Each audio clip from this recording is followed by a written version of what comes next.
अस्सलाम वालेकुम everyone.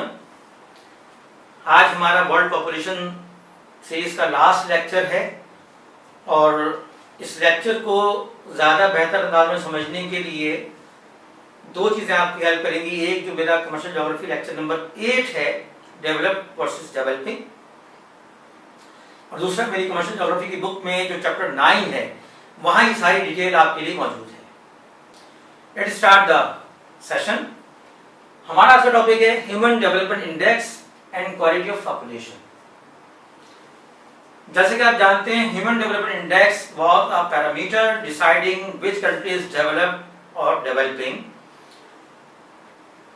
Three basic dimensions for human development index are life expectancy, means average age, यानी आप जिस मुल्क में पैदा होते हैं उस मुल्क की मेडिकल फैसिलिटीज और वहाँ का जो डाइट प्लान है उसके लिहाज से आप तकरीबन कितना अरसा जिंदा रहेंगे, इसे कहते हैं life expectancy.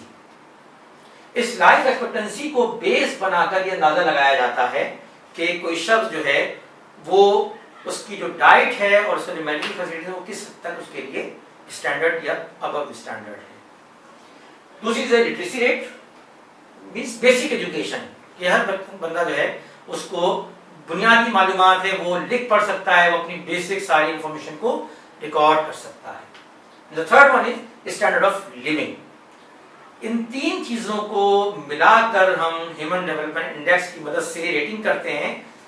Human development index का जो वैल्यू है वो 0 से 1 के दरमियान वेरी करती है, और आइए देखते हैं कि किस तरह से ये वैल्यूज हमारे सामने पहुंचती हैं।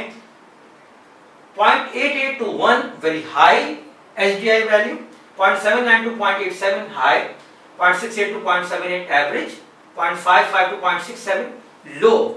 यानी वो ममालिक जहां पर अगर तमाम चीजों में इन तीनों डायमेंशन में अच्छा काम नहीं हो रहा होगा तो उनकी वैल्यू यकीनी तौर पर 0.78 से कम होगी, और 0.68 से कम होगी तो 0.55, 0.67 लो है, और पुअर जो है 0.54 से नीचे, इसका मतलब है कि वहां पे कुछ भी अच्छा नहीं है और सहूलियात जो है वो बहुत ज्यादा डिस्टर्ब हैं, उनमें इंप्रूवमेंट की बहुत ज्यादा गुंजाइश है। अब हम देखते हैं कि दुनिया में HDI वैल्यू के लिहाज से कौन से मुल्क जो है टॉप रैंक में है और कौन से मुल्क बॉटम पे है और हमारा मुल्क किस जगह पर है। सबसे पहले देखिए वर्ल्ड एवरेज HDI वैल्यू जो है वो 0.698 overall value of the world.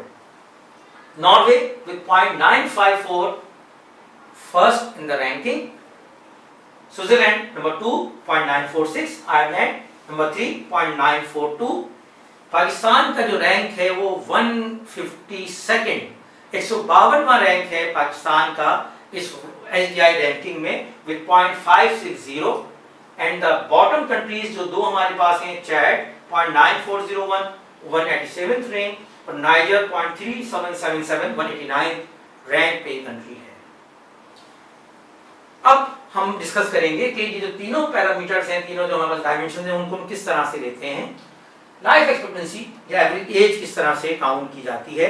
ज़ाहिर है इसका एक हमारे पास जो रिकॉर्ड है वो हम शेयर करते हैं कि कैसे मुल्कों ने इसमें प्रोग्रेस की और तरक्की की। फर्स्ट ऑफ ऑल मैंने 3 इसमें मेजर लिए हैं for world and Pakistan, 1950, 2000 and 2020। World average life expectancy for both the sexes 47 in 1950, 2000 67.1 and 2020 73.2। Female a slight higher than the male always, 48.5, 69.4, 75.6. This is the male and female ratio we have seen on the board. For Pakistan in 1950 it was 37.5, in 2000 64.1, in 2020 67.8। यानी हमारा जो इस वक्त life expectancy है वो world average से कम है। The countries having more life expectancy, Japan 85.3 years for both the sexes, Italy 84.1, Nigeria 55.7 जो कि बॉटम पे हैं, और सोमालिया 58.3। लाइफ एक्सपेक्टेंसी को मेजर करने के लिए एक और चीज जो हमें हेल्प करती है वो है infant mortality, what is infant mortality? किसी मुल्क में जो किड्स हैं उनका जो डेथ है बिफोर 5 इयर्स, यानी 5 साल से पहले मरने वाले बच्चों की तादाद को हम इन्फेंट मोर्टिलिटी कंसीडर करते हैं। इन्फेंट मोर्टिलिटी डेथ्स पर 1000 बिफोर 5 इयर्स ऑफ एज। 2020 का जो डाटा मैंने आपके सामने यहाँ पे कुछ गैदर किया है, Somalia, a country of third world, a poor country, 105 per 1000 infant mortality rate in Somalia. Nigeria, again a country of third world or developing country, 90 per 1000. Nigeria में असल में बहुत सारी कुछ डिजीजेस भी ऐसी हैं कि जो अभी तक उनके लिए इशू बनी हुई हैं। जैसे वहाँ पर एक टिसी फ्लाई है जो कि बहुत ज़्यादा उनके लिए इशू है और मेडिकल के हवाले से उनके पास इसके लिए बहुत मुश्किल रेमेडीज हैं जो कि वो इसको हल कर पाते हैं। पाकिस्तान 68 पर 1000। अभी दो मुल्क आप देखें जो डेवलप्ड कंट्रीज हैं और जिनका मैंने यहाँ पे आपको दिखाया कि जो लाइफ एक्सपेक्टेंसी बहुत हाई है, 85 और 84। इटली 2.2 किड्स पर 1000 before 5 years of age and Japan 1.5 per 1000। तो आपको अंदाजा हुआ कि किस तरह से इन मुल्कों ने अपने कंट्रोल करके इसको इतना कम कर दिया है कि वहां पर डेथ रेशो बच्चों में ना होने के बराबर है। ये 5 साल क्यों लिया जाता है? इसकी बेसिक वजह यह है कि आफ्टर 5 years बॉडी में सेल्फ इम्यून सिस्टम डेवलप होना शुरू होता है, जिसके बाद बहुत सारे जो डिजीज हैं उनमें बॉडी खुद उनके अगेंस्ट रेजिस्ट करती है। बहुत कॉमन सी मिसाल है, पाकिस्तान में आप देखते हैं कि जो पोलियो की जो एक ड्रॉप्स की जो स्कीम चलाई जाती है उसमें बहुत कॉमन आपके ध्यान में आ जाएगा कि अगर आपका बच्चा 5 साल से कम उम्र का है तो उसे पोलियो वैक्सीन के ड्रॉप जरूर पिलवाएं। इसकी वजह यही जो भी मैंने आपसे डिस्कस की है। सेकेंड है जी लिटरेसी रेट। लिटरेसी रेट का मतलब बहुत हाई फाई एजुकेशन नहीं है, इसका मतलब बेसिक एजुकेशन कि एवरी पर्सन या most of the people able to read and write and do the personal record. वो तमाम जो उनकी बुनियादी मालूमात है, बुनियादी चीजें वो कर सकते हैं, इसको हम कहते हैं लिटरेसी रेट, बेसिक एजुकेशन। पर हकीकत ये मैं आपको बताऊं कि यूके की मिसाल मैंने थोड़ा सा उसको स्टडी किया। यूके का लिटरेसी रेट तकरीबन 99.9% है, लेकिन अगर आप वहाँ पे हायर एजुकेशन लेवल पे देखें तो सूरत हाल थोड़ी सी मुख्तलिफ है। उसकी वजह यह है कि आफ्टर हाई स्कूल बहुत सारे लोग आगे पढ़ाई नहीं करते। उसकी वजह है कि उनको जॉब्स मिल जाती हैं, उनका जो लाइवलीहुड है वो उनके लिए आसानी से अवेलेबल होता है। सिर्फ वही लोग जो चॉइस पर जाते हैं वो आगे जाते हैं। I put example of University College London, postgraduate programme का वहां का एनरोलमेंट मैं आपको बता रहा हूं। Total students 22,700, foreigners 18,600, just 4,100 local students studying right now in University College London. It is about literacy rate. The third one is standard of living. So standard of living के different parameters हैं। Start में सिर्फ per capita income ही एक ऐसी चीज थी जिसको हम प्लान करते थे कि जी जिसके पास पर कैपिटा इनकम ज्यादा होगी उसका स्टैंडर्ड ऑफ लिविंग हाई होगा, उसकी परचेसिंग पावर ज्यादा होगी। उसके बाद एक और पैरामीटर को कंसीडर किया गया, वो है पर कैपिटा एनर्जी कंजम्पशन, कि किन लोगों का एनर्जी कंजम्पशन ज्यादा है। जाहिर है अगर आपके पास ज्यादा पैसा है, आपके पास आपकी परचेसिंग पावर ज्यादा है, आपका लाइफस्टाइल हाई है, तो आपके घर में इन्वर्टर भी होंगे, आपके पास इलेक्ट्रॉनिक अप्लायंसेस भी होंगी, आपकी गाड़ी में भी एसी और हीटर्स होंगे वगैरह वगैरह।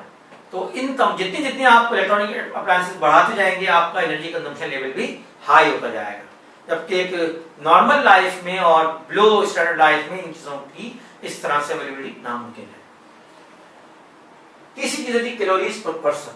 कैलोरीज जो है इसका ताल्लुक हमारी फूड इंटेक से है। आप यहाँ देख सकते हैं कि वर्ल्ड एवरेज जो है कैलोरीज का वो 2000 से 2500 कैलोरीज अगर एक शख्स रोजाना इंटेक करता है तो ये स्टैंडर्ड है।